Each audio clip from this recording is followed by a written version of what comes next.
Finalement, on n'est pas grand-chose sur cette terre, donc on peut avoir aussi tout l'argent qu'on veut, on peut avoir tout le bonheur du monde et tout ça, mais en fait, en 2 secondes, tout peut s'arrêter.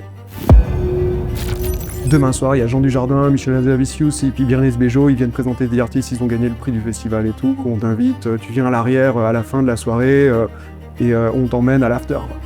Moi je me retrouve donc avec les grosses GMC, le vigile qui voulait pas me faire rentrer, puis je fais un salut au directeur du festival, il me dit « Ah, Guillaume, hop !» Et j'embarque dans les bagnoles. On se retrouve en soirée avec Jean Dujardin, Michel Hazanavicius, moi j'étais tout petit, enfin j'avais 24 ans, c'était drôle. Et là, je me suis dit, il faut absolument que j'apprenne ça, essayer de comprendre qu'est-ce qui se passait derrière tout ça. J'ai pu faire les préparations dynamiques avec eux, essayer de mieux comprendre qu'est-ce qui se passait aussi derrière.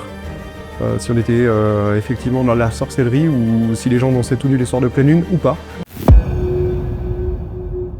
Il est vigneron, réalisateur de documentaires et conseiller en biodynamie à Chamoson. Comment sa rencontre avec Marie-Thérèse Chapaz a changé sa carrière et sa vision du vin? Quel a été son rôle essentiel dans le film Zéro Phyto, 100% bio? Il a créé son propre domaine qui s'appelle Les Petites Planètes. Il nous dit tout dans cet épisode. N'hésite pas à t'abonner pour ne rien rater. Écouter des parcours inspirants, c'est apprendre autrement. Alors laissez-vous inspirer. Bonjour Guillaume. Bonjour Agnès. Je suis super content d'être avec toi. Aujourd'hui, en plus, on est dans la cave de Sophie Dugerdil à Dardani. Alors, je ne vais pas te demander de te présenter, c'est moi qui vais le faire. Ok, j'ai bossé sur un petit texte. C'est parti. Et j'aime bien démarrer par une citation que je trouve colle bien à mon invité. Et alors pour toi, j'en ai trouvé une. Le vin, c'est la terre qui parle. Une citation de Jean-Pierre Fleury. Tu es un professionnel du vin aux multiples facettes, combinant les rôles de vigneron, de conseiller en biodynamie et réalisateur de documentaires. Aujourd'hui, tu es une référence incontournable en Suisse, notamment tu as été le bras droit de Marie-Thérèse Chapaz à Fuy, et où tu t'es distingué non seulement dans la viticulture bio et biodynamique, mais aussi en tant que cinéaste engagé dans des films comme La Clé du terroir ou encore Zéro Phyto 100% bio, qui tissent des liens profonds entre le terroir, l'environnement et la culture. Et comme si cela ne suffisait pas, tu as osé aussi créer le domaine des Petites Planètes à Chamoson, en plein cœur des Alpes suisses. Un projet ambitieux et passionnant qui incarne parfaitement ton engagement pour la viticulture durable. Mais attention, chers auditeurs, derrière chaque bouteille, chaque film et chaque conseil, se cache un homme qui a su prendre des risques et trouver une véritable synergie entre sa passion pour la terre et son désir de contribuer à un avenir plus durable. Cet épisode promet d'être aussi enivrant qu'inspirant. Guillaume, bienvenue dans Parcours Inspirant. Merci, avec plaisir.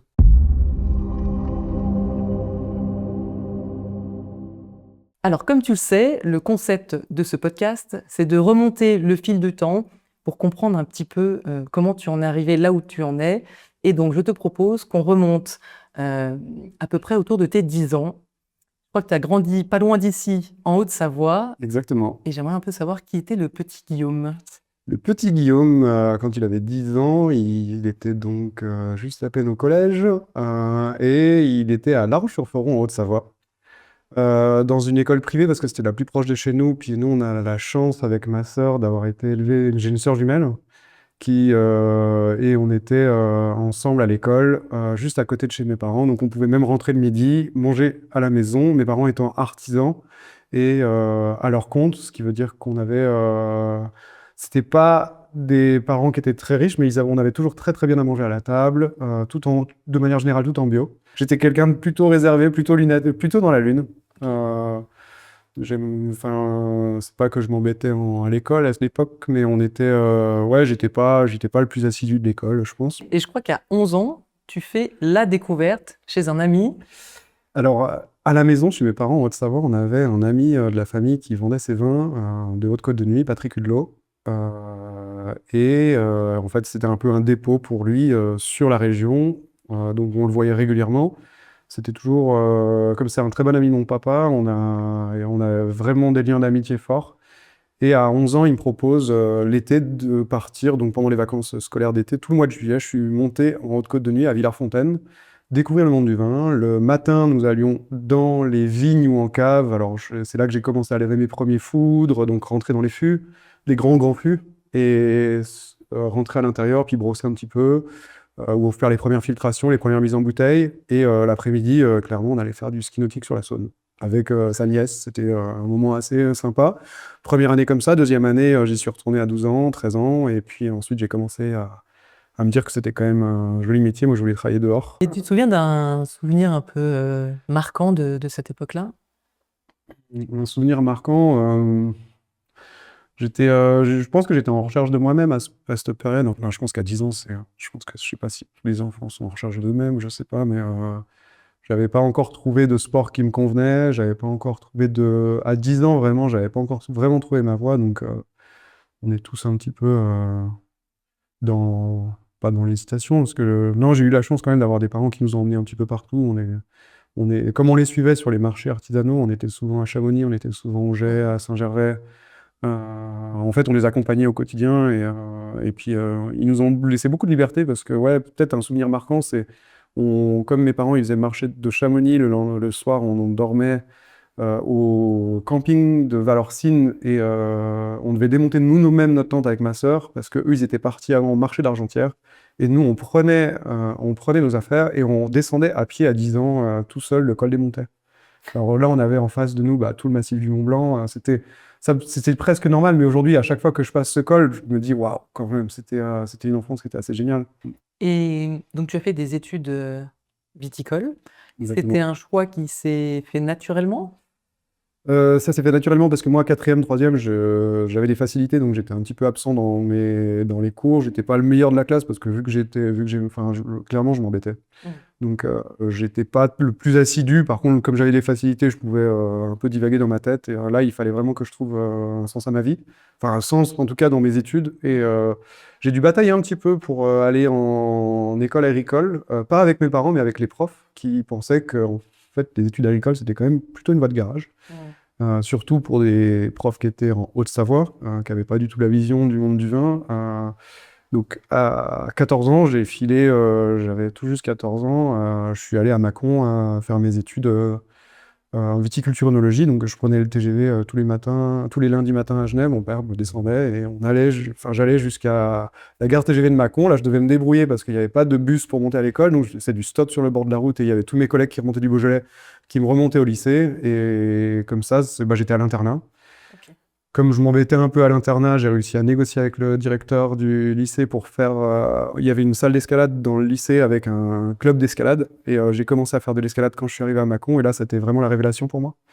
Ça, on ne devrait pas le dire, mais il y avait la roche de Vergisson à côté. Normalement, j'étais pas censé sortir du lycée. Mais dès qu'il faisait beau, en fait, on était sur la roche de Vergisson en train de grimper. J'avais pas du tout les autorisations je redescendais pour l'heure de fermeture de l'internat.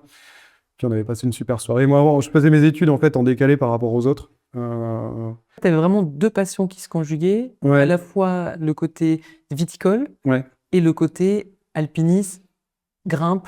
Exactement. Et comme je rentrais tous les week-ends en Haute-Savoie, je me suis inscrit au club alpin français. J'ai fait mon premier sommet, j'avais à peine 15 ans. C'était le Dôme des Miages au-dessus de Contamine-Montjoie, avec une équipe du club alpin.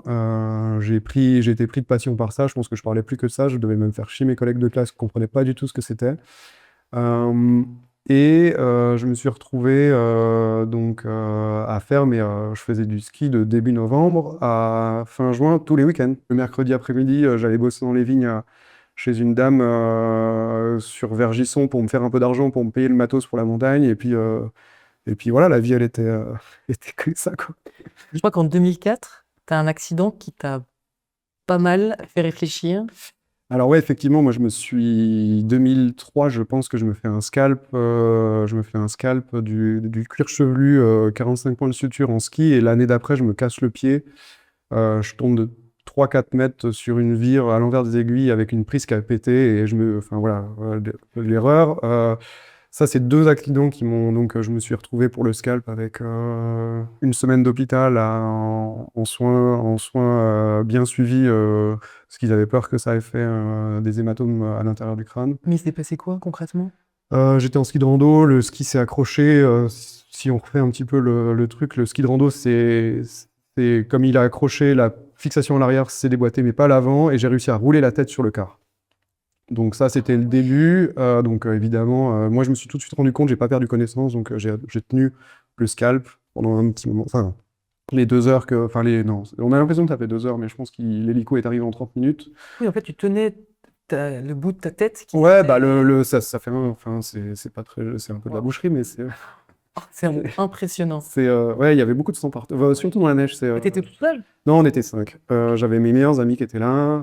Donc, on a réussi à gérer il faisait déjà partie du secours en montagne, tout ça. Donc, le T'avais secours pas de s'est casque, plutôt bien alors? passé. J'avais pas de casque en ski de rando, on mettait pas de casque. Mais par contre, je me souviens très bien l'avoir regardé le matin et me dire, ah, ce serait peut-être bien de le mettre en ski de rando. Depuis, je le mets toujours. Et puis donc l'année d'après, là, pareil, j'étais avec mon meilleur pote, Mathieu, et je me casse le pied à l'envers des aiguilles. Et je sens que ça avait vraiment craqué dans le chausson. Le pied a vraiment cassé en 1000 morceaux au milieu. Mais t'es tombé? Je suis tombé, ouais, sur une vire, donc sur un petit bout de rocher, sur une petite. J'étais 4 mètres au-dessus d'un petit replat en rocher, et la prise a cassé, et je suis tombé vraiment sur le pied, et à ce moment-là, j'ai senti que ça avait craqué. Donc là, on est redescendu, on rappelle, je suis redescendu jusqu'au refuge, et là, j'ai senti que c'était absolument impossible pour moi de redescendre en vallée à pied, parce que là, j'arrivais déjà presque plus à marcher, et bon, bah, l'hélico est venu me chercher. Pendant ce temps, Mathieu, lui, il avait repris la tente et tout ça, il est redescendu sur le dos, je le remercie. Il a pris l'orage sur la mer de glace. Et il il m'a engueulé à l'hôpital parce qu'en fait, il avait failli y rester aussi dans la descente de l'Anvers, il était tout seul. Mais tout s'est finalement bien passé. Moi, j'ai eu un long moment de remise en question parce que finalement, bah, mon pied, ça a mis presque un mois à se remettre. Comme tout était cassé dedans, ils n'ont pas trouvé de fracture à l'intérieur quand je suis arrivé à l'hôpital parce que c'est tellement des petits os qu'en fait il y avait quasiment rien de cassé pour eux ou visuellement à la radio. Et le temps de trouver un chirurgien un peu spécialisé à la clinique générale d'Annecy qui a détecté qu'il y avait effectivement un éclat d'os dans le doigt de pied, ça a mis presque 8 mois à ce que ça se remette vraiment. Ce qui veut dire que j'ai eu une pause assez importante de montagne alors que j'en faisais tous les week-ends. J'étais à la limite de me poser la question si je devenais pas guide de montagne à l'époque. 2 accidents, des copains qui meurent en montagne aussi, j'en ai eu plusieurs, sur des itinéraires où j'aurais pu être avec eux ou à leur place. Donc, Oui, donc très jeunes, ils sont partis.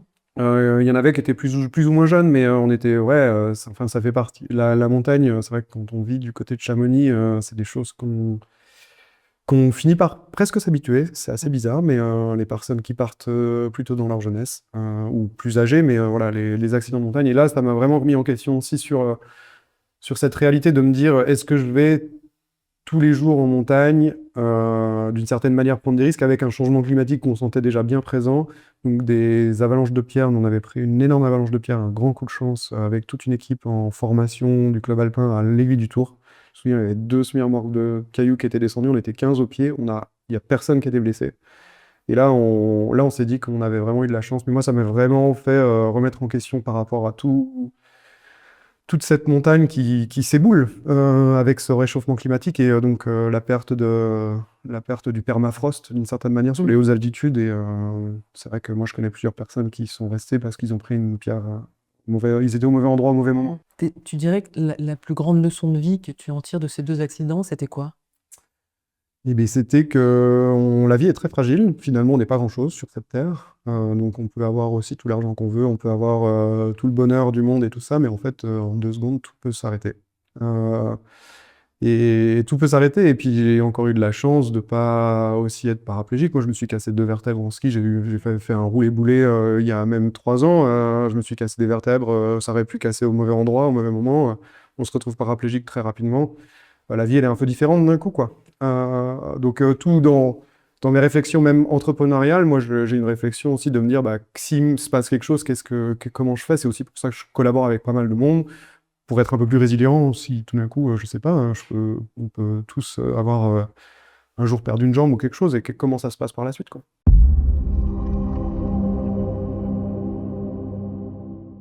Et donc ensuite, tu enchaînes plein de petits jobs dans le domaine viticole. Tu deviens ouvrier viticole.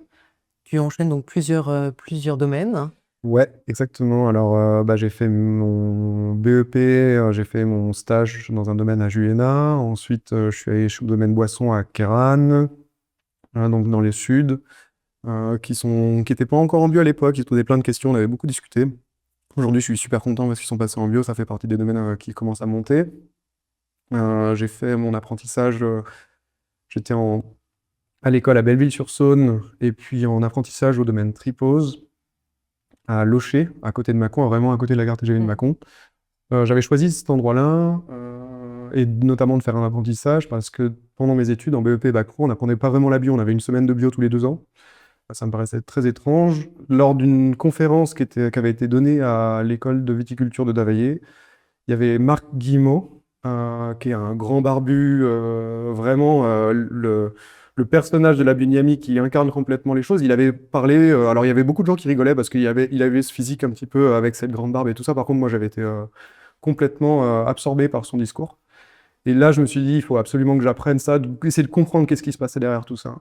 Et la meilleure manière que j'ai trouvée, c'était d'aller sur un domaine en bignami. Donc je suis allé au domaine Tripose, à Locher. Et où j'ai fait mon apprentissage. Ils étaient très proches de Pierre Masson, donc la famille Masson qui sont conseillers en biodynamie, dont on les voit d'ailleurs dans mon premier documentaire, La Clé des terroirs, où j'ai pu faire les préparations biodynamiques avec eux, essayer de mieux comprendre qu'est-ce qui se passait aussi derrière, si on était effectivement dans la sorcellerie ou si les gens dansaient tout nus les soirs de pleine lune ou pas. Et finalement, on était très axé sur l'agronomie, au quotidien en fait, travailler avec la nature. Et de là, j'ai rencontré les frères Brett à Mâcon, domaine de la Souffrandière, où j'ai travaillé 4 ans, où j'ai tourné mon premier documentaire. Juste avant, j'étais parti 1 an en Nouvelle-Zélande, travaillé sur plusieurs domaines aussi. Et puis, de fil en aiguille, un jour, je me suis retrouvé chez Norita à Chapa. Voilà. On a déjà sauté. Ça va trop vite. On va revenir en 2010. Comment 2010. tu es passé de vigneron, ouvrier viticole, à cinéaste, réalisateur? Et alors, c'était une envie de ma part. En partant en Nouvelle-Zélande, j'avais une petite caméra et j'ai commencé à tourner des petites images pour interne, que je publiais sur YouTube pour la famille. Je me suis retrouvé à interviewer pas mal de vignerons et de faire des petites vidéos pour le fun de nos escapades en escalade, en ski. Ça s'appelait Dahu Productions déjà à l'époque, Ok. parce que j'avais pas de nom et puis j'avais trouvé ça sympa. Et derrière, quand je suis rentré, comme les gens parlaient quand même déjà beaucoup de biodynamie, je me suis dit qu'on avait besoin de mieux en parler. J'avais cette sensibilité-là avec l'outil vidéo. Et de là est née l'idée de faire un documentaire. La première fois que je suis arrivé, alors je travaillais chez les frères Watt à l'époque, à Mâcon. Quand je leur ai proposé le projet, ils m'ont dit Banco, on te suit. J'aurais demandé si je pouvais avoir de temps en temps la caméra dans les vignes sur des travaux spécifiques. Ils m'avaient dit ok, pas de souci, tu nous dis quand tu as besoin et tout ça. Ils étaient très ouverts. J'ai pu aller voir aussi plein d'autres copains comme Thibault Léger-Belair que je connaissais déjà à l'époque. Et la première fois, il me voit arriver avec la caméra, il me dit mais qu'est-ce que tu fais, Guillaume? C'est quand même pas une caméra qui vaut 2 francs 6 sous. Je lui ai dit ouais, enfin j'essaie de faire quand même un documentaire qui va. Et de là est née La Clé des terroirs. Et j'ai eu l'occasion, je me souviens, appeler la Romanée Conti au secrétariat, dire bonjour, je sais que vous êtes en bio, en biodynamie, je suis en train de réaliser un documentaire. Clairement, je sortais de l'école, j'avais 23-24 ans.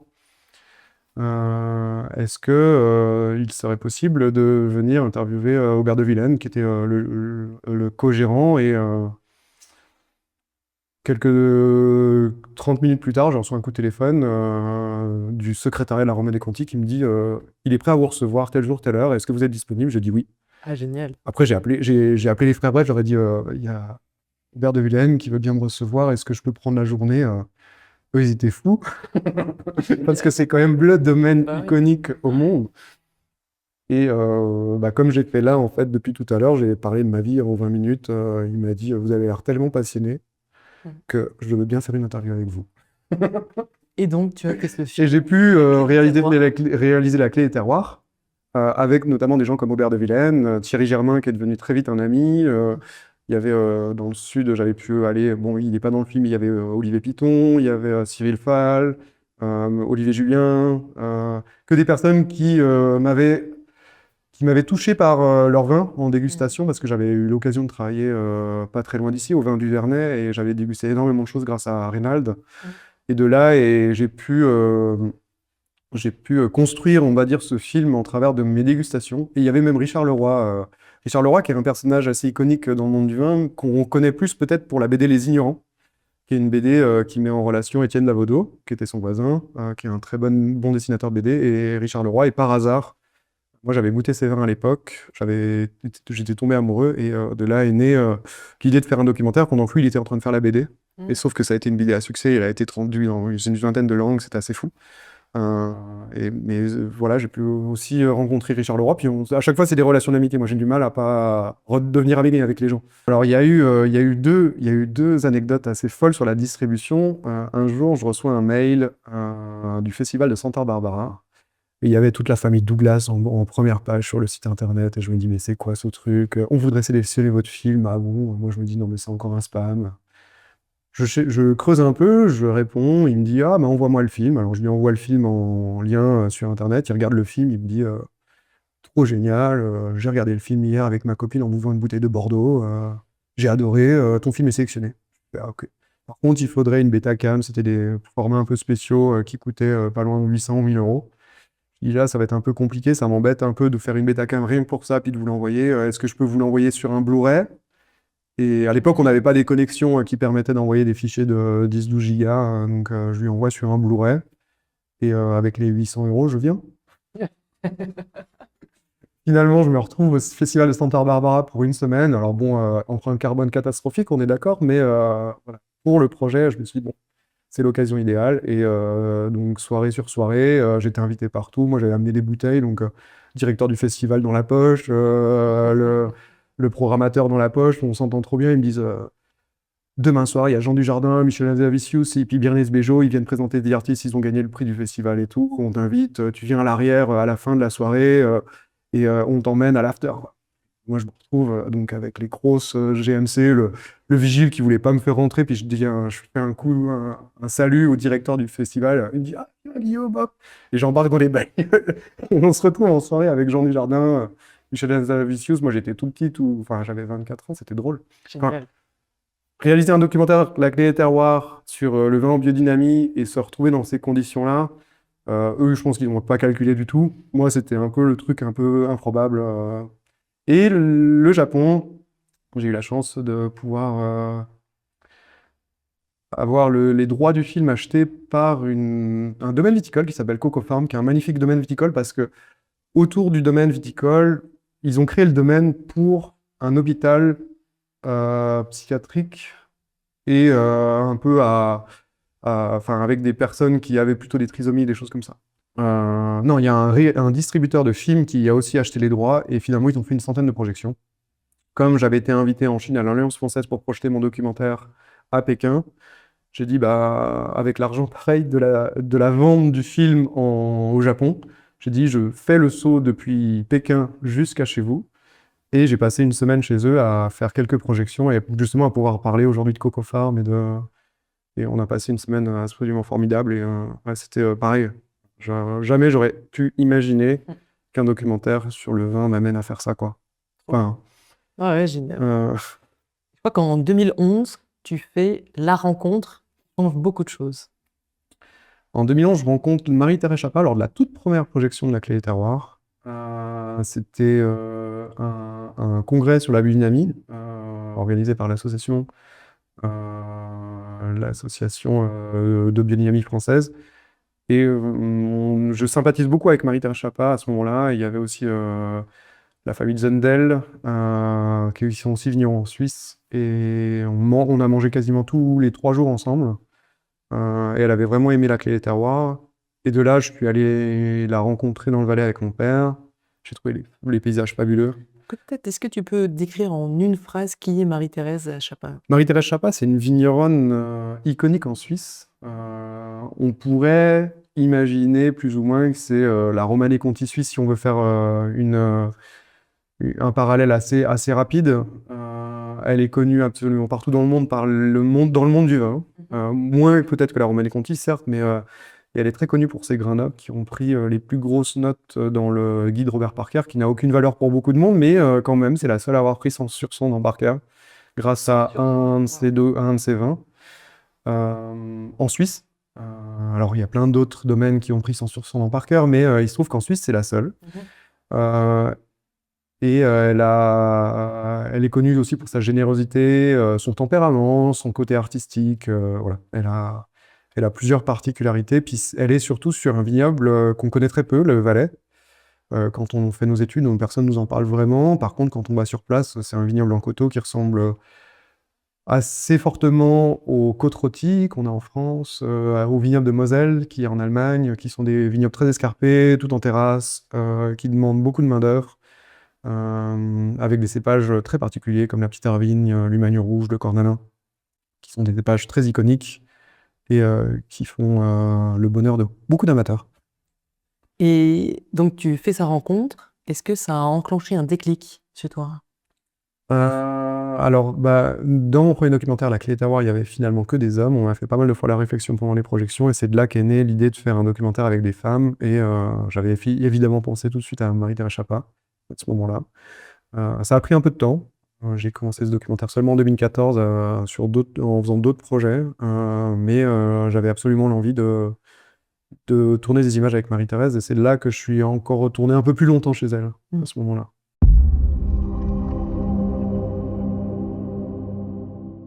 On est à peu près à la moitié de l'épisode et je te propose qu'on fasse un petit jeu. Ok. J'ai un jeu de cartes ici. Ça marche. Ça s'appelle La dernière fois que. Le principe est simple. Mon invité va piocher 5 cartes. Ce sont 5 questions qui commencent toutes par la dernière fois que. Il a bien sûr 3 jokers pour passer s'il veut éviter une question. Prêt? C'est parti! J'ai apprécié un truc typiquement suisse.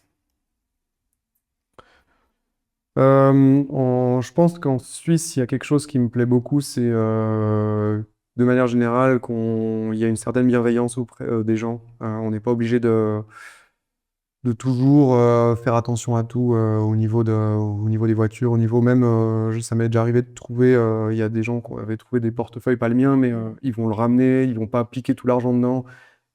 C'est encore des choses qu'on a quasiment plus en France. Le respect des autres, rien qu'au travers de quelque chose comme ça, il y a vraiment quelqu'un qui va ramener l'objet, et ça, je trouve que c'est hyper agréable, parce que d'être toujours exigeant avec soi-même tous les jours, au quotidien, c'est dur. Et là, le fait d'être avec une certaine bienveillance, je trouve que c'est cool. Allez. Et c'est typiquement suisse. Ouais, c'est typiquement Allez, suisse. c'est validé. Bon, parce qu'autrement, j'aurais pu dire la fondue et tout ça, hein, mais c'est des choses qu'on a aussi l'habitude. Je me suis dit, on tente le coup. Alors, il y en a plein des trucs où on tente le coup. Oui, on avait tenté le coup avec mon meilleur pote Mathieu. Une fois, on dit, bah tiens, on va faire la face nord des Courtes par la voie des Suisses, d'ailleurs, c'était à l'époque. On arrive au refuge d'Argentière, on dort la nuit, on part le lendemain matin, on fait la voie des Suisses. On arrive le soir, c'est 5 heures, on n'avait pas de réseau, on n'avait plus de batterie. On est obligé de redescendre le couloir nord-nord-est des Courtes, et puis on arrive, c'était pas minuit, jusqu'au moment où on arrive à choper du réseau, puis nos parents, ils étaient complètement flippés. Moi, j'avais dû dormir 1 heure, et j'avais repris le TGV pour rentrer à Mâcon et aller me faire mes cours. Il n'y a personne qui a compris qu'est-ce que j'avais fait le week-end d'avant, parce que pour eux, faire de la montagne à ce niveau-là, ça n'existait pas. Alors qu'on avait fait une phase de 1000 mètres, et moi, j'étais complètement explosé. Et on avait tenté le coup cette fois, et on avait réussi, on n'était pas mort, on aurait pu y rester comme d'hab, hein, mais ça fait partie des jeux de la montagne. Parce que je pense que la pente tout en haut, je m'en souviens, elle n'était pas si stable que ça, et elle aurait pu partir, et on a eu de la chance. Très bien. J'ai pensé, mais pourquoi moi? Mais pourquoi moi?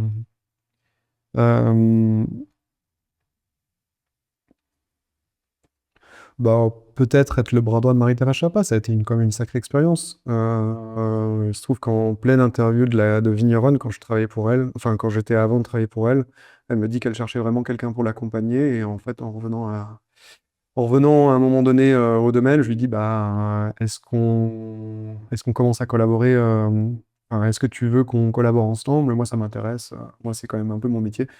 Marie-Thérèse, elle n'avait pas vraiment pigé que j'étais aussi vigneron dans ma vraie vie, et que les films, c'était pas vraiment, c'était qu'une partie de mon activité, qu'une partie annexe, parce que j'ai toujours financé mes documentaires avec plutôt le travail viticole ou le travail en cave. Et là, mais pourquoi moi? Ouais, ça a été une question aussi sur du long terme avec Marie-Thérèse. Et puis finalement, en fait, 3 ans et demi de collaboration, c'était cool. Oh, on va en reparler absolument. Allez. Je me suis dit, j'en peux plus. En 2023, quand je sors le film Vigneron et que ça se passe pas exactement comme prévu, je crois que c'est prévu dans la fin de l'interview, mais là j'étais vraiment un peu au bout du rouleau parce que je savais, moi quand je m'engage dans quelque chose, finalement je vais jusqu'au bout des choses, donc j'avais toutes mes projections de prévues. Le film ne fonctionnait pas parce qu'on a eu un petit problème au niveau de la com. C'est pas que la presse n'a pas suivi, mais le travail d'attaché de presse n'a pas été fait exactement comme moi j'avais prévu. J'avais vraiment un attaché de presse qui était là et qui a pas fait son job de mon point de vue, c'est toujours pareil, hein. Et finalement, là, je faisais des tournées avec peu de spectateurs au cinéma, donc je savais que je perdais de l'argent à chaque fois que je me déplaçais. Et là, je n'en pouvais plus, ouais. Là, j'en pouvais plus parce qu'il y avait en plus le domaine viticole qui était en cours de création, je commençais à vendre mes premiers vins, il y avait plein de choses qui s'enchaînaient et ça s'enchaînait pas exactement comme je l'avais imaginé. Donc là, j'en pouvais plus.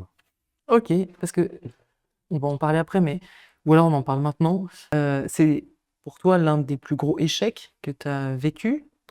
Effectivement, bon, on a quand même fait 13 000 spectateurs en salle, ce qui est beaucoup pour un documentaire, mais par contre, les objectifs, ils n'étaient pas du tout là. T'avais un objectif de combien? Au moins 20 000, Ah ouais. c'était un peu le minimum, en sachant qu'au moment de la sortie nationale, on avait quand même 48 cinémas en sortie nationale, ce qui est beaucoup pour un documentaire. Donc là, j'avais quand même une équipe de programmation, il y a 3 personnes qui bossaient à Paris, qu'il a fallu payer hein, pour faire la sortie du film. Il y avait toutes les affiches qui étaient tirées, il y avait tout qui était en place, il y avait les DCP, donc les formats cinéma du film qui étaient prêts à circuler. Pas de sortie presse, ou quasiment pas. Derrière, le film s'écroule à la 2e semaine et il n'y a plus aucun cinéma qui le programme d'une certaine manière. À part des projections comme moi j'ai l'habitude de faire où je me déplace et on arrive à faire un peu de spectateurs. Mais le fait de ne pas avoir de presse à la sortie a été vraiment problématique. C'est très éphémère une sortie de film. Il y a 35 films qui sortent par semaine. On en entend parler peut-être de 1, 2, si c'est déjà beaucoup. Si on estime qu'il y a entre 20 films et 35 films qui sortent par semaine en fonction des saisons, moi-même, je ne suis pas l'actualité du cinéma de manière assez assidue pour dire qu'est-ce qui sort cette semaine, quoi. Oui, donc en fait tout était prêt, mais le relais dans la presse n'a pas été effectué. Le relais dans la presse n'a pas été effectué, donc comme tout le monde, si on ne voit pas passer des infos sur un documentaire et qu'on dit bah, le film il est dans mon cinéma à côté de chez moi, maintenant, et il faut que j'aille maintenant, bah, il n'y a personne au cinéma, et semaine suivante, l'exploitant de cinéma, légitimement, enlève le film de la programmation, alors que s'il y avait eu du monde, bah, il se dit, bah, tiens, je vais essayer de le tenir encore une semaine, lui laisser encore un peu de chance, et puis après, le bouche-oreille permet au film de mieux exister. J'ai eu beaucoup plus de chance avec Zéro Phyto 100% bio, parce que là, bon, on avait déjà c'était en partenariat avec les associations Agir pour l'environnement, Génération Future et Bioconsommateurs.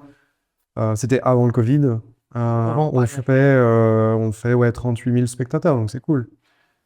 Là, je passe de 38 à 13 000, c'est vrai que c'était un petit peu un échec. Alors pour moi, c'était le projet qui m'a demandé le plus d'énergie, parce que c'est 8 ans de travail, Vigneron, avant que ça sorte au cinéma.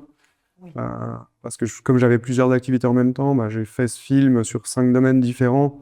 Et je suis quasiment resté 3 mois sur chaque domaine. Donc il y a des domaines en Toscane, il y a des domaines dans les Dolomites en Italie, il y a un domaine en Ardèche, et également chez Marie-Thérèse Chapin en Suisse, où à l'époque, quand je tournais, je n'habitais pas là-bas.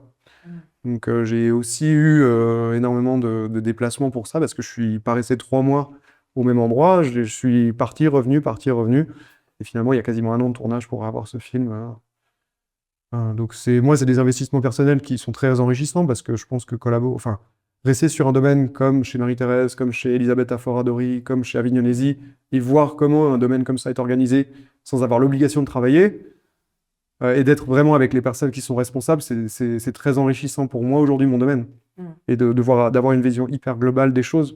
Mais par contre, c'est vrai que si en plus derrière on n'a pas les résultats qu'on escomptait, clairement moi c'était une perte d'argent assez importante finalement, sans jamais m'être payé. Et les projets, voilà. Et il faut pas faire des documentaires pour gagner de l'argent, il faut faire des documentaires pour donner du bonheur aux gens déjà, essayer de récupérer un petit peu sur le long terme, et puis ensuite, ouais. Très bien. Allez, il t'en reste 2. Ah, il me reste 2. J'ai eu super peur. La dernière fois que tu as eu super peur. La dernière fois que j'ai eu super peur. Super peur, qu'est-ce qui peut faire super peur? Ouais, enfin, super peur. Moi, je fais beaucoup de montagne, donc à chaque fois quand on part dans une pente en ski et que la stabilité est un peu limite, mais que les conditions sont parfaites pour aller faire quelques virages, ça fait super peur. Ok. Mais en même temps, voilà, on est équipé avec tout ce qu'il faut pour si jamais il y a quelque chose qui se passe. Il y a de toute façon une prise de risque à partir du moment où on est en montagne. J'ai pensé, je ne vais jamais y arriver. Ça m'arrive avec tout ce que je fais. Il y a des fois, début de mois, je ne sais pas si je vais y arriver. Ouais. Même là, par exemple, début du mois de mars, cette fois, comme j'organise des dégustations qui s'appellent Vénuvritas avec d'autres vignerons, comme j'avais des projections de films, comme j'avais aussi des ventes de mes vins, comme j'avais ma taille à finir, la livraison de toutes les préparations biodynamiques, des tisanes à tous les vignerons, sincèrement, je pense que ouais, je pensais pas que j'allais arriver. Je savais que j'allais arriver, mais je me suis dit aussi que ça pouvait très bien tout merder. Ah, écoute, merci. Tac, je vais te l'offrir. Quand tu pourras découvrir les autres cartes qui sont dedans. On va en... Je pourrais poser des questions à plein de gens, Ouais, mieux les connaître. absolument. C'était l'Entracte, sponsorisé par infiniprinting.ch, qui a imprimé ce jeu de cartes pour nous. Vous avez aimé? Dites-le en commentaire et surtout, proposez vos idées de questions la dernière fois que... J'aimerais qu'on discute ensemble de 2013-2014 et la remise en question par la découverte, ou en tout cas l'imposition des pesticides dans ton domaine. En 2013, je travaillais chez Frères Batt à Mâcon et il y a eu une obligation de traitement obligatoire aux insecticides. En bio, c'était le pyrètre et en chimie, c'était les néonicotinoïdes. Toute la Saône-et-Loire était dans l'obligation de traiter alors qu'il n'y avait pas de maladie vraiment détectée, sauf sur un secteur bien défini. Et on a été au milieu des insecticides pendant 3 semaines avec des grosses remises en question, alors que nous, on travaillait déjà en bio, en biodynamie, mais mes frères Brett, c'était vraiment une grosse remise en question. La remise en question était assez complexe parce que finalement, ouvrir les fenêtres alors qu'on sent l'odeur, ça veut dire que les insecticides rentrent à l'intérieur de la maison. Quand on est dans un environnement viticole, comme c'est le cas dans le Mâconnais, la remise en question était réelle. Et c'est de là que j'ai recommencé justement. Il y avait un vigneron qui s'appelle Emmanuel Giboulot, qui a refusé de traiter aux insecticides en Côte d'Or et qui est passé au tribunal. Ça avait fait quand même un peu la une des journaux. Il avait fait même un édito au New York Times à l'époque avec un gros soutien citoyen au travers d'une pétition qui avait fait plus de 500 000 signatures. Et il se retrouve au tribunal. Il a pas gagné. Mais il a pas perdu. C'est-à-dire que en fait, il y a eu statu quo. L'arrêté préfectoral aurait dû monter au ministère de l'Agriculture et revenir signer, ce qui n'a pas jamais été le cas. Donc, finalement, il n'a pas été inculpé d'avoir refusé de traiter aux insecticides. Par contre, c'est pas une victoire. Et donc, Et de là, moi, ça m'a donné l'idée de commencer un documentaire qui s'appelle Insecticide mon amour avec Emmanuel Giboulot. Et entre-temps, il y avait Thibault Léger-Belair qu'on voyait déjà dans la clé des terroirs qui avait aussi refusé de traiter aux insecticides, et notamment dans le Beaujolais, où il avait, de manière assez drôle, une parcelle. Il avait des parcelles d'un côté qui étaient en Saône-et-Loire, et de l'autre côté du chemin, il y avait à 5 mètres. Il était dans le département du Rhône, et là, il n'avait aucune obligation de traiter. C'est vrai que dans le documentaire, on le voit, il traverse juste la route, il dit voilà, là, j'ai 3 traitements aussi qui sont obligatoires, je traverse la route, on est sur une limite administrative. Ici, je n'ai plus le droit, je n'ai plus l'obligation de traiter. Il y avait vraiment en fait cet aspect administratif. Aujourd'hui, la flavescence dorée elle est gérée un petit peu de manière différente, grâce un peu à tout ça. C'est pas du tout à cause de mon documentaire, peut-être ça y a contribué, je sais pas. Mais l'affaire Giboulot a permis vraiment de mettre en lumière tout ça.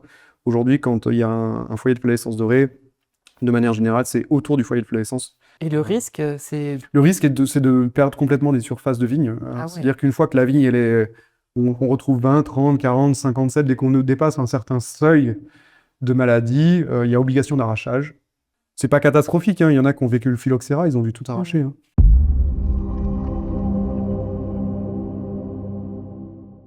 2018, tu deviens le bras droit de Marie-Thérèse Chappat.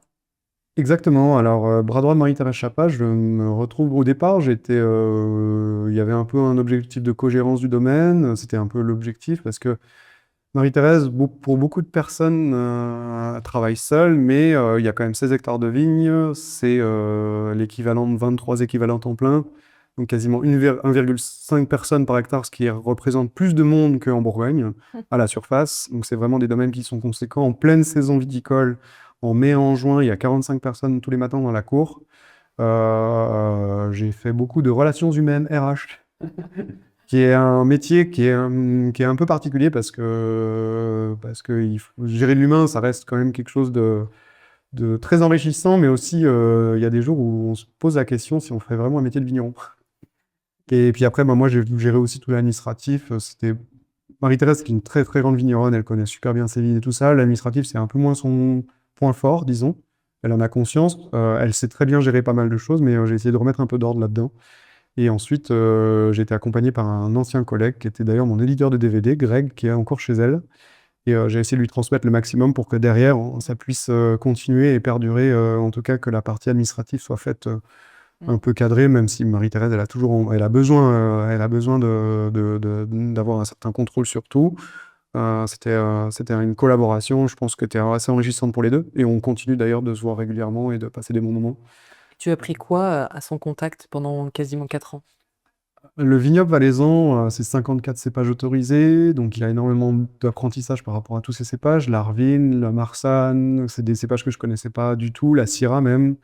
Et puis même en cave, elle a sa philosophie, elle a sa manière de travailler ses grains nobles, elle a sa manière de fonctionner aussi avec des équipes qui sont quand même conséquentes. Moi, j'avais jamais travaillé sur un domaine où on avait autant de monde. Il y avait aussi bah, les connaissances un petit peu de tout son réseau commercial. Moi, je faisais une grosse partie du commerce avec elle. Donc, on avait beaucoup de déplacements professionnels pour faire des dégustations qui sont toujours très enrichissants parce que moi, j'ai été aussi en restauration et en magasin de vin. Donc, ça a été aussi complémentaire pour moi de faire cette partie-là. Relation avec l'export, remettre en place aussi des protocoles un peu cadrés sur un système d'allocation et pour essayer d'avoir un peu des choses qui soient un peu plus précises d'une certaine manière sur les ventes. Quand je suis arrivé, elle était un petit peu au feeling et là on essayait de cadrer un peu les choses. Aujourd'hui, c'est un peu comme ça que ça fonctionne et je pense que c'est pas plus mal pour le domaine maintenant, la notoriété qu'elle a. Enfin, Et concrètement, tu as mis quoi en place en termes de commercialisation? le système d'allocation existait en partie, mais il n'était pas tout à fait géré en amont. Il fallait faire rentrer aussi un peu de la trésor un peu plus rapidement. Donc, dès que les vins étaient mis en bouteille, finalement, les palettes pouvaient partir dès la mise en bouteille pour générer de la trésorerie pour pouvoir payer bah, ces 45 personnes qui venaient toute l'année. On a quasiment gagné 6 mois grâce à ça de trésor, ce qui est quand même pas négligeable sur des domaines comme ceux-là. Mais concrètement, comment tu as fait pour gagner cette trésor? En gérant un système d'allocation, c'est-à-dire que les allocations, c'est un système qui répartit les quantités de bouteilles disponibles sur les différents clients et notamment les grossistes et les importateurs. Et dès la mise en bouteille, finalement, on arrivait à envoyer les vins quasiment dans les semaines suivantes aux différents importateurs. Donc les mises en bouteille du mois de novembre partaient en règle générale début décembre, au lieu de partir en juin suivant comme le faisait Marie-Thérèse, ce qui permettait notamment aux gros vendeurs d'avoir les vins avant Noël. Ils les vendaient souvent à Noël, parce que le domaine étant assez connu, finalement c'était aussi un produit que les gens raffolaient un petit peu, et ce qui permettait, ça permettait en tout cas d'être payé presque 6 mois plus tôt et de financer la suite de la trésor. Et là, on a essayé de pallier en partie. On n'a pas fait tout. Enfin, ça, c'est un détail parmi tant d'autres de ce que j'ai pu amener à Marie-Thérèse. Après, elle m'a amené d'autres choses. Et tu as amené autre chose que tu aimerais partager avec elle? Euh, Après, c'est aussi elle qui m'a apporté plein de choses parce que Et alors, du coup, elle, qu'est-ce qu'elle t'a apporté? son côté artistique, d'avoir aussi la liberté de pouvoir faire autant de cuvées, une trentaine de cuvées sur des micro-volumes. Je me souviens, on avait vinifié une cuvée pour Jacques Perrin, qui était donc le créateur de Cave et ça, le club des amateurs des vins whisky qui se trouve à Gland. Et il avait une parcelle de vigne du Maine Rouge, il y avait, je crois, 6 ou 7 kilos de raisin et on a vinifié ça dans une casserole. Jamais j'avais imaginé qu'on pouvait vinifier dans une casserole. Marie-Thérèse, elle a dit, c'est pas un problème, on fait ça. Et on avait chauffé ça sur le gaz, enfin sur la cuisinière pour donner un petit peu de température. Enfin, c'était de la micro-vinification alors qu'elle fait, voilà, il y avait des grosses cuves et là d'un coup elle se décide de faire vraiment une cuvée unique. Et c'était de- bon? C'est des petites vinifications. Vous pouvez pas dire que ce soit mauvais. Je pense que le vinifier sur des gros volumes c'est plus intéressant, mais c'était assez drôle. Et donc cette micro-vinification dans les casseroles, bah enfin, c'est juste presque un sconza pour la majorité des vignerons, et Marie-Thérèse, ça lui pose pas de souci. Donc je pense que t'es des choses comme ça, tout est possible avec Marie-Thérèse. Ok. Et vraiment, en termes de goût, on sentait pas forcément? Je suis pas sûr d'avoir vraiment goûté finalement, parce qu'il y Ah, avait ok. tellement peu de bouteilles que Jacques, je crois qu'il les a gardées pour lui. Et tant mieux pour lui, parce que c'était comme sa vigne, elle avait produit que 6 kilos de raisin la première année. Parce que c'était une parcelle qui était vraiment tout au sommet d'un coteau où il y avait besoin d'irrigation ensuite. Il y a eu la mise en place d'une tonne à eau au sommet pour vraiment irriguer les vignes pour qu'elles ne souffrent pas trop de la sécheresse parce qu'il y avait un problème d'irrigation sur le coteau. En Valais, comme tout est possiblement irrigable, et surtout ça, c'est vraiment au pied de l'Ardève qui est la montagne qui surplombe les troncs, et là, il y avait vraiment. C'était très sec. Donc, Et tu te souviens d'autres choses, un peu, d'autres anecdotes, un petit peu de sa créativité? alors ça change énormément tout le temps. C'est toujours, dès qu'elle voit quelque chose dans les vignes, il faut absolument qu'une partie de l'équipe vienne faire le travail. Ça, ce côté un petit peu artiste, de me dire, bah, finalement, je vois quelque chose, il faut le faire tout de suite, alors que ça pouvait attendre le lendemain. Pour moi, ça ne veut pas dire que c'est la bonne solution. C'est juste que quand je regardais le mouvement des équipes, c'était aussi des choses. Moi, j'ai tendance à être un peu plus, enfin, un peu plus pas carré, mais c'était un peu aussi une problématique qu'on a eu ensemble parce que finalement, moi, j'aurais pas géré les choses de la même manière et elle le sentait aussi et ça l'énervait un peu. Donc c'est aussi pour ça qu'à un moment donné, on s'est dit bon, est-ce qu'on continue vraiment ensemble? Peut-être pas. Et moi, c'est pour ça aussi que j'étais content de créer mon domaine, ce qui veut pas dire que je fais pas des erreurs aussi de mon côté, hein. Si peut-être quelqu'un arrive sur mon domaine, il va dire ah, il fait chier. Avant qu'on aborde justement le fait que tu as créé ton domaine à Chamoison, il y a eu le film Zéro Phyto, 100% bio. Oui. Zéro Phyto 100% bio, très beau projet avec des associations Agir pour l'environnement, Génération Future, Bioconsommateurs, qui avaient déjà créé l'initiative Zéro Phyto 100% bio pour mettre en valeur les villes et qui avaient arrêté les pesticides chimiques de synthèse. C'était avant la loi Labbé en France qui a interdit ensuite, en 2017, toute utilisation de pesticides chimiques de synthèse à l'intérieur des villes. C'est-à-dire qu'il n'y a plus aucune plate-bande ou jardin public désherbé au glyphosate, ce qui est quand même plutôt bien, parce que comme les enfants jouent au milieu de tout ça, finalement, on peut se dire qu'ils ramènent aussi tout ça à la maison, parce qu'il n'y a pas vraiment de délai de réentrée qui sont vraiment respectés. Et ensuite, les cantines bio.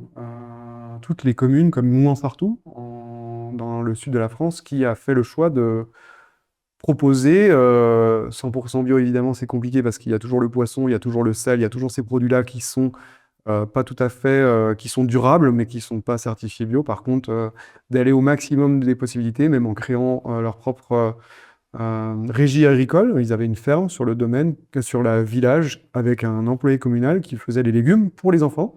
Et ils étaient en cours de créer tout un système de transformation des légumes sur la période estivale, où les enfants ne sont pas à l'école. Par exemple, toutes les tomates et tout ça étaient en cours d'être transformées durant l'été en conserve pour pouvoir être redonnées aux enfants l'hiver.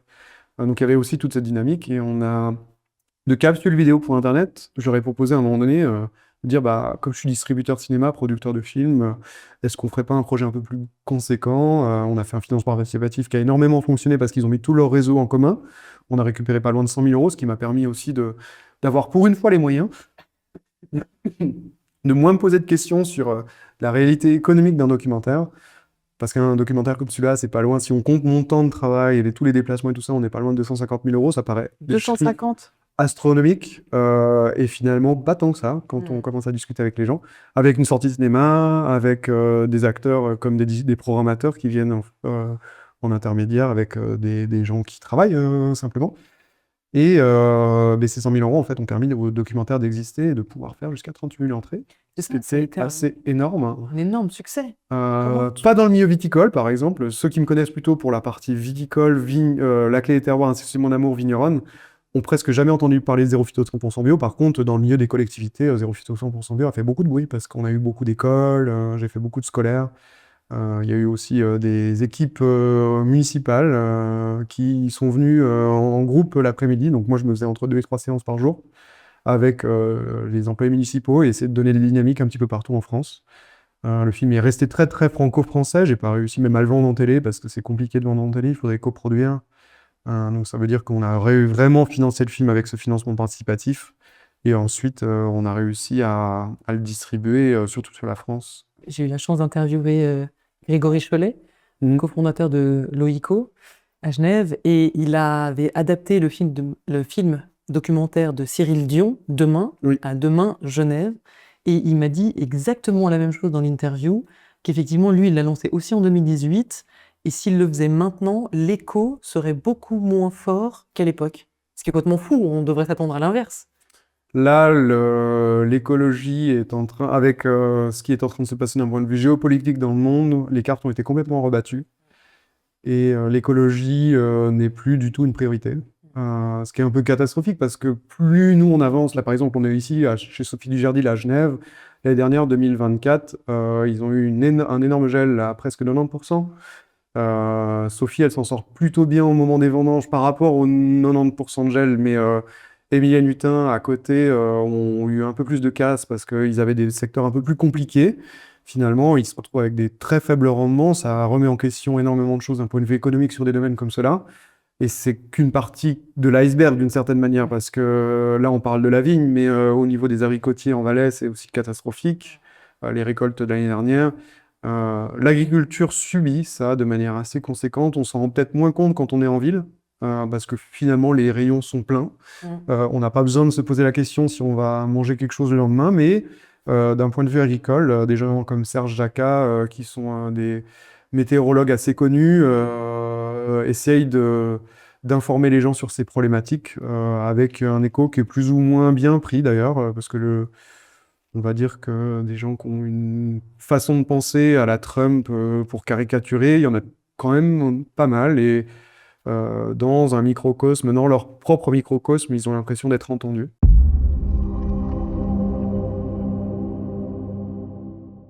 En 2023, tu as pu reprendre une parcelle à Chamoson et donc créer ton domaine, le domaine des planètes. Des petites planètes. Des Alors, petites 2022, finalement, début 2022, la première parcelle de vigne se libère. Les copains du village, ils me disent, bah tiens, il y a cette parcelle, elle fait 3200 mètres. En Suisse, tout est compté en mètres carrés, mais là, ça fait 32 arts pour ceux qui parlent en art. Entouré par un copain en bio qui s'appelle Michael Malioco, avec des maisons au-dessus, une parcelle de jachère au-dessus, et puis une route. Donc, essayer d'avoir plutôt de la bio, enfin, d'être vraiment en bio, sans avoir de voisins qui traitent en chimie. Et en plus, j'avais l'envie de créer une entreprise de conseil en biodynamie, pour accompagner des domaines qui voulaient un peu se lancer, avec la possibilité aussi d'avoir quelques préparations comme des tisanes ou collaborer pour faire de la biodynamie ensemble, en tout cas passer les préparations biodynamiques, essayer de réfléchir ensemble à comment on pouvait s'organiser. Et de là est née mon entreprise qui s'appelle Biodynamie et compagnie, et ensuite le domaine des petites planètes qui est venu se greffer parce que dès la première année, au lieu d'avoir 32 arts, j'avais déjà 1 hectare. Parce que des parcelles se sont libérées. Ok. J'ai pu travailler avec d'autres copains qui avaient des jolies parcelles bien placées. Ils m'ont dit, bah tiens, finalement, si tu veux, tu peux récupérer ces parcelles. Et puis, on a collaboré ensemble dès la première année. On a trouvé un genre de compromis. On s'entend super bien d'ailleurs avec David Caruso du domaine de la Rameau. Et de là est née bah, toute une gamme avec Domaine des petites planètes, où maintenant je fais à peu près 10 000 bouteilles par an. Et pourquoi ça s'appelle les petites planètes? Parce que sur mes étiquettes, il y a des petites planètes qui se sont invitées à la fête lors de la création des étiquettes. Ça s'appelait pas Domaine des petites planètes au départ, c'était l'entreprise qui prenait en charge ça. Puis à force de communiquer, à force de voir un petit peu, il manquait un nom au domaine. Et de là est née l'idée de faire un nom avec ces petites planètes sur les étiquettes, parce que elles sont assez représentatives et les gens. Et puis peut-être que les petites planètes se sont aussi alignées à ce moment-là, parce que moi, ça faisait plus de 20 ans que je regardais pour m'installer un jour dans un endroit, dans un lieu, et ça prend du temps de choisir le bon endroit, le bon lieu. Et là, il se trouve que tout s'est bien aligné. Et peut-être que les petites planètes se sont alignées à ce moment-là. Et tu me parlais du fait que pour toi, c'était la plus grosse prise de risque. Alors oui, comme réaliser un documentaire, heureusement qu'on ne sait pas trop où on s'embarque d'un point de vue sûrement économique, hein. C'est la prise de risque économique, clairement, elle est là. La prise de risque d'un point de vue viticole, je dirais que j'ai un risque qui est maîtrisé parce que ça fait quand même 20 ans que je suis dans les vignes et en cave, donc je sais à peu près ce que je veux. Ça ne veut pas dire que j'ai pas pris un peu des risques aussi en vinyle, j'ai pas pris un peu des risques en vigne. Comment tu trouves tes bouteilles alors? Comment tu trouves ton vin? Comment je trouve mon vin? Je suis le moins bien placé pour le faire. Après, Que pour là, en parler, c'est la première mise en bouteille en 2023, j'ai mis en en bouteille les 2023. premiers vins, Ok. donc j'ai pu les faire goûter. J'ai eu la chance d'avoir des super distributeurs en Suisse allemande qui ont beaucoup de vins. Ok. Et je me suis retrouvé très vite en rupture de stock, hein, donc c'était assez chouette. 2024 étant une année un poil plus compliquée d'un point de vue des ventes, on a dû travailler un petit peu ensemble pour essayer de faire partir les stocks, puis là c'est en train de repartir. Après, j'ai la chance d'avoir aussi énormément de bouger, à ne pas avoir peur de me déplacer énormément pour faire un peu du démarchage professionnel. Et grâce à ça, ben, on arrive quand même à être un peu présent sur un marché qui est compliqué. Le marché du vin aujourd'hui est vraiment complexe. Il y a une réelle baisse des ventes et il faut être placé aux bons endroits au bon moment. Et pourquoi il y a cette baisse de vente? Parce que les gens, il y a un genre de réflexion hygiéniste autour du vin où les gens ils veulent consommer un peu moins d'alcool, le vin étant classé aussi dans les alcools, ce qui est normal, hein. Il y a quand même entre 10 et 15% d'alcool en fonction des vins. Finalement, si on fait un peu de sport, on en fait partie, hein, des gens qui font pas mal de sport. J'essaie aussi de faire attention selon les moments. Quand je fais du démarchage, bon, on est plus dans la fête, et puis il y a des moments où moi j'ai besoin aussi de moins consommer. Moi, à mon niveau, finalement, une baisse des ventes, on la sent passer, mais c'est moins impacté. Mais quand on commence à produire plusieurs millions de bouteilles, c'est un peu différent. Hmm. Donc toi, tu es en biodynamie? Je suis en biodynamie, je suis en cours de certification sur la bio. La biodynamie, j'ai fait la demande cette année. J'étais un peu en retard en administratif parce que finalement, il faut demander par toutes les associations et tout ça. Moi, j'étais un petit peu, j'ai créé le domaine viticole. Tout s'est fait un peu très rapidement la première année. Donc, la première année, les parcelles n'étaient pas sur mon exploitation viticole. J'ai même pas eu l'occasion de la créer. D'accord. Elle était sur les copains. Ensuite, j'ai récupéré les locations moi. Et puis, tout s'est enchaîné un petit peu. Je suis en train de me mettre au clair. Mais oui, par contre, je suis certifié sur la récolte de plantes depuis le début. Sur toutes mes parcelles en location, je suis en cours de certification. Donc, j'arrive sur certaines parcelles en bio cette année. Sur les nouvelles parcelles, bah, ça va reprendre à nouveau 3 ans. Et puis il y a des parcelles que j'ai travaillé pour des copains qui sont encore sur l'exploitation et on va réussir à trouver des solutions sur du long terme pour que ce soit certifié. Aujourd'hui, c'est tout en biodynamie, mais bah, évidemment, moi, ça fait partie de l'essence même de mon travail depuis le début. Et ça, quitte à ne pas continuer à faire trop de documentaires parce que ça demande énormément d'énergie, ben, je fais ma part à mon niveau en étant au minimum en biodynamie et même en essayant de donner un peu des impulsions sur des domaines viticoles en Valais ou ailleurs, hein, voilà. Et quelle est la plus grande difficulté pour toi dans ton quotidien pour appliquer justement cette biodynamie? La difficulté aujourd'hui, c'est des difficultés météorologiques parce qu'on est sensible au gel, on est sensible à la grêle. C'est des choses qui n'existaient quasiment pas en Valais à l'époque, hein, mais c'est des choses qu'on voit de plus en plus de manière courante. 2021-2024, c'est des millésimes très humides, avec une pression de maladie qui est de plus en plus forte, avec du mildiou et de l'oïdium. Le mildiou est en train pour beaucoup de vignerons, est en train de devenir de plus en plus agressif. Il arrive de plus en plus tôt au début de la saison. Il demande un niveau d'exigence très important, surtout quand on est avec des produits de contact comme le cuivre, qui sont des produits qui sont lessivables avec la pluie. Donc on peut mettre des petites doses, mais par contre c'est lessivé avec la pluie. Donc dès qu'il pleut, comme une année comme 24, ça oblige à repasser très rapidement derrière. Et ça c'est très exigeant parce que c'est d'un point de vue simplement du temps à appliquer ces traitements pour essayer de répartir le minimum de produits sur le maximum de surface. Bah, c'est ça qui demande du temps, des machines, de l'énergie, du personnel. Et c'est ça le plus compliqué, je pense, pour la bio.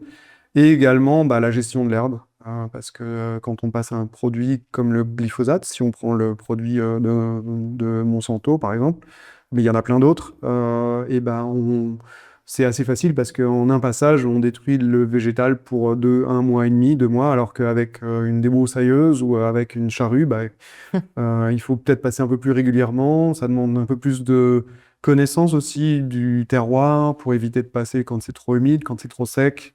Et tout ça, ça demande, c'est un peu plus exigeant, de manière générale, de faire de la bio. Et là, on parle finalement que de la bio. Après, la biodynamie, finalement, au milieu de tout ça, sur des années comme 2024, où on est déjà sur les tracteurs toute la journée, appliquer les préparations biodynamiques en plus, il faut être bien organisé. C'est une question d'organisation. Et à aujourd'hui, c'est quoi tes plus grands challenges à relever? Mes plus grands challenges à relever, essayer d'être un peu, enfin, d'avoir des ventes de vin notamment qui permettent d'équilibrer un peu la balance.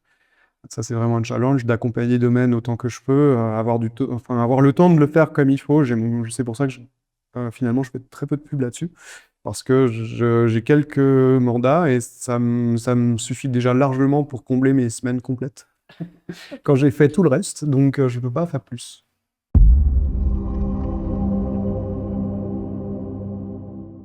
J'avais prévu un petit jeu, vrai ou faux, ok? Donc tu me réponds par vrai ou faux. Ça te va? Ouais. Plus un vin est vieux, meilleur il est. Faux. Un bouchon en liège, c'est toujours mieux qu'un bouchon à capsule. Faux. Pourquoi? D'un point de vue esthétique, c'est mieux un bouchon en liège. Je suis pas sûr que tous les bouchons en liège soient de très bonne qualité. Et finalement, la capsule est une bonne alternative pour beaucoup de vins dans le monde qui ne peuvent pas se procurer du liège de très bonne qualité. Le vin rouge se boit toujours à température ambiante. Bah, en plein été, non, je suis faux. Ouais. En plein été, la température ambiante est compliquée. Exact. Autour des 15-16, effectivement. Les grands vins n'ont jamais de dépôt. Faux. C'est correct. Mettre une cuillère en argent dans une bouteille de champagne, ça empêche de perdre ses bulles. Faux. Ouais, moi j'étais sûre que ça marchait, mais en fait non, c'est faux. Non, il faut mettre un bouchon qui garde le CO2. Bouchon spécial champagne. Le vin blanc donne plus mal à la tête que le vin rouge. Je dirais vrai, mais ça dépend des régions. Et ça dépend quel vin blanc. Eh bien écoute, moi j'avais lu que c'est faux, parce qu'en fait c'est surtout une question de sulfite, d'hydratation, plutôt que de... voilà, ça fait... C'est un petit peu la réponse que j'ai faite, c'est-à-dire que ça dépend quel vin et ça dépend. C'est effectivement une question de sulfite. Le vin bio ne donne pas la gueule de bois. Oh. Il y a un vigneron en bio qui utilise beaucoup de sulfite, je pense que ça donne un peu plus la gueule de bois. Il y a des vins qui ne sont pas spécialement digestes en bio. Ça certifie qu'il n'y a plus de pesticides chimiques de synthèse à la vigne, mais ça ne veut pas dire que tous les vins bio ne sont pas extraordinaires. Et par contre, c'est aussi dans les vins en bio, en biodynamie, qu'on trouve aussi les plus grosses pépites, à mon avis, de mon point de vue. Est-ce que les jambes du vin, dans ce qu'on appelle les larmes... Des cuisses, Des mais ça, cuisses. c'est pas très feminist friendly. Donc est-ce que les jambes du vin dans le verre indiquent sa qualité? Faux. Ça indique la quantité de glycérol et éventuellement la quantité d'alcool. Et c'est pas spécialement la qualité. Par contre, c'est vrai que c'est sympa d'avoir c'est un indicateur de la richesse en glycérol notamment. Les vins blancs sont toujours plus sucrés que les rouges. Faux. Il y a certains vins rouges comme notamment tous les portos qui sont plus sucrés. Et puis après, ça dépend. Il y a des secteurs viticoles comme l'Allemagne qui adorent les vins rouges sucrés. Très bien. Le dernier, donc c'est la 10e question. Le vin rosé, c'est un mélange de vin rouge et de vin blanc. Vrai, non, je rigole. Ce serait drôle. Eh bien, écoute, effectivement, c'est faux, mais en Champagne, il existe le rosé de Champagne, et effectivement, ils prennent de l'effervescent, du bulleux, mousseux blanc, et ils rajoutent un peu de vigne rouge à l'intérieur. D'accord.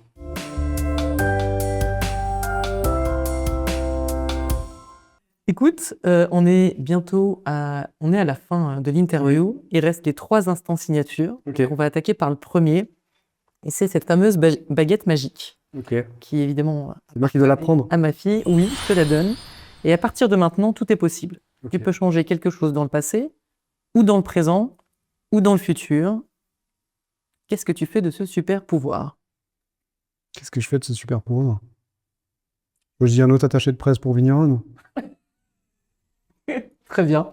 Oui. J'adore. On va attaquer le 2e instant signature. C'est l'instant tac au tac. C'est cette fameuse petite sonnette. Et donc, c'est une dizaine de questions. Il faut répondre rapidement. Ouais. Vin rouge ou vin blanc? Vin rouge. Ton cépage préféré? Pinot noir. Si tu pouvais goûter n'importe quelle bouteille dans le monde, tu aimerais goûter laquelle? La Romanée Conti en bouteille. J'ai goûté sur fût, mais pas en bouteille. Ou Henri Jaillet. Henri Jaillet, ouais. Henri Jaillet. Est-ce que tu parles à tes vignes? Ça m'arrive de leur parler, mais pas. Enfin, on parle un peu différemment qu'on parle à quelqu'un, mais oui, ça peut m'arriver, ouais. Sur les jours entiers qu'on passe à faire de l'ébourgeonnage ou de l'effeuillage, oui, je pense que clairement on parle oui. Est-ce que tu as eu une demande un peu bizarre ou insolite? Parce que je sais que tu as travaillé à Genève, à Lavinia, chez Provin aussi. Est-ce que tu as eu parfois une demande d'un client complètement improbable? Chez Lavinia à Genève, par exemple, c'était assez improbable le genre de demande des Russes qui arrivent avec une personne responsable des achats et qui dit bah, moi je veux pas une bouteille de Meursault à moins de 200 francs. C'est presque choquant. Moi j'ai dû chercher dans tout le magasin, j'ai pas pu proposer les bouteilles qui, moi, m'auraient énormément plu de boire en tant que Meursault et de vendre quelque chose d'absolument inconnu à mon sens, à moi. Je sais même pas comment ça pouvait être, si c'était bon ou pas, mais il fallait que la demande initiale était qu'il fallait que le vin soit à plus de 200 francs. Est-ce que tu as une citation que tu te répètes un peu tous les jours comme un mantra? J'aime bien la citation nous n'héritons pas de la terre de nos parents, nous l'empruntons à nos enfants.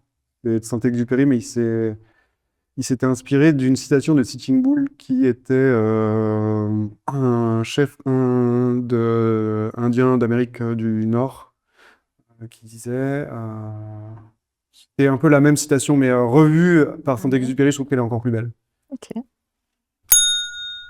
Si tu devais décrire ton parcours en un seul mot, tu choisirais lequel? En un seul mot, je dirais diversifié. Est-ce que tu as un mentor, quelqu'un qui t'a particulièrement inspiré dans ton parcours? Une mentrice, Ouais. Elisabetta Foradori, je pense. Quel conseil tu donnerais à quelqu'un qui voudrait se lancer en tant que vigneron? Je dirais qu'il faut bien se préparer, aller voir ailleurs avant de se lancer, un petit peu parcourir des domaines, pas nécessairement dans le monde, mais en tout cas aller voir ce qui se passe en dehors de si c'est son propre domaine, s'il est à reprendre un domaine, aller voir ce qui se passe chez les collègues. Et puis s'il doit créer son domaine, vraiment aller se former chez plusieurs vignerons avant de se dire bah tiens, je me lance. Quel est le pire conseil qu'on ait pu te donner? Il y a plein de gens qui n'ont pas trop qui ont pas trop cru en certains de mes projets, hein. Je peux pas dire que c'est un conseil, mais le fait d'y croire à fond, moi, de mon côté, c'est ce qui m'a permis de faire certains projets. Si j'avais suivi le conseil de certaines personnes de me dire ne le fais pas, je pense que ça aurait été vraiment dommage. Écoute, on a terminé l'instant tac au tac. On va attaquer le dernier instant. Ok. Et c'est la fameuse minute inspirante.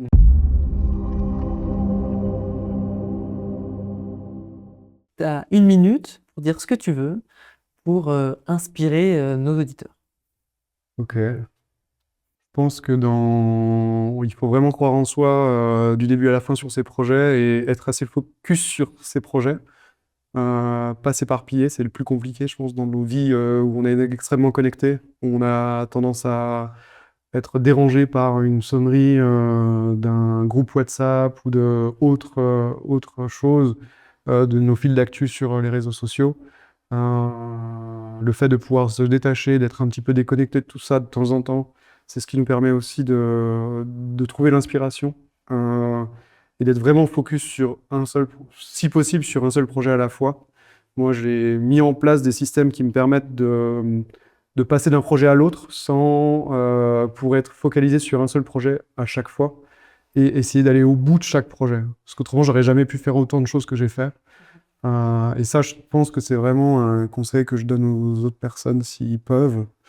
Euh, c'est vrai que ça demande un petit peu de compétences en informatique, ça demande un peu de compétences en différents moyens techniques aussi des fois, mais par contre au moins, moi quand je m'occupe d'une chose, j'essaie de le faire à fond. c'est peut-être aussi un problème, finalement, mais au moins les choses arrivent au bout à un moment donné.